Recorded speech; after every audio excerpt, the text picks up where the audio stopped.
Everyone. तर आज एक छानसा आणि वाईटसा इन्सिडन्स तुमच्यासोबत शेअर करण्यासाठी व्हिडिओ बनवते. तर मला एक आज ऑर्डर होती केकची, जो होता एंगेजमेंटचा केक. ओके, तुम्हाला क्लिअर नसेल दिसला, पॅक आहे तो. सो त्याचा सीन असा झाला की मी 2 दिवस केकचे म्हणजे फूड फेस्टिवलमध्ये पार्टिसिपेट केल्यामुळे 2 दिवस मी स्टॉलमध्ये बिझी होती. तर तो केक होता ना, जो माझ्या लक्षातनं निघून गेला, कारण मी जनरली पिन करून ठेवते. पिन ऑलरेडी पॅक होतं व्हॉट्सअपचं, त्यामुळे मी ते करू नाही शकली. आणि सकाळी त्यांचा फोन आला की आम्ही केक घ्यायला येतोय आणि आम्ही अर्ध्यावर आलोय.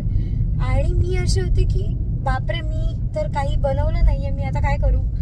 आणि मी तिला जस्ट रिक्वेस्ट केली की मला थोडा टाइम दे, कारण मी बेकिंग केलं होतं सकाळीच फूड फेस्टिवलसाठी प्रोडक्ट्स बनवायला. सो माझ्याकडे बेकिंग होतं, सो माझ्याकडे तो प्लस पॉईंट होता. मग मी तिला रिक्वेस्ट केली. आणि असे पण काही कस्टमर्स असतात जे खरंच तुम्हाला समजून घेतात. ती मला काहीच बोलली नाही की बाबा तू बनवला का नाही, तुला सांगितलेलं ना, टायमिंग दिलेला ना. ती मला काहीच बोलली नाही आणि तिने मला समजून घेतलं. ती मला बोलली की ओके फाईन, तू बनव, तुला जसं जमतंय तसं तू बनव, ऍडजस्ट कर, काही प्रॉब्लेम नाहीये, थोडा वेगळा बनला तरी पण चालेल. आणि खरंच थँक्यू सो मच तिच्यासाठी.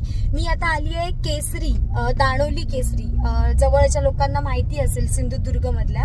सो मी तिथे आता केक द्यायला, मी तुला आणूनच देते केक, कारण ही माझी चूक होती, मी बनवला नाही टायमामध्ये. सो मी तिला म्हटलं मी तुला आणून देते. सो ऑलमोस्ट देअर, मी पोहोचत आली आहे. सो मला असं सांगायचंय की सगळे कस्टमर किचकिच करणारे नसतात, खूप चांगले कस्टमर सुद्धा आमच्याकडे आहेत. सो थँक्यू सो मच त्या सगळ्यांना.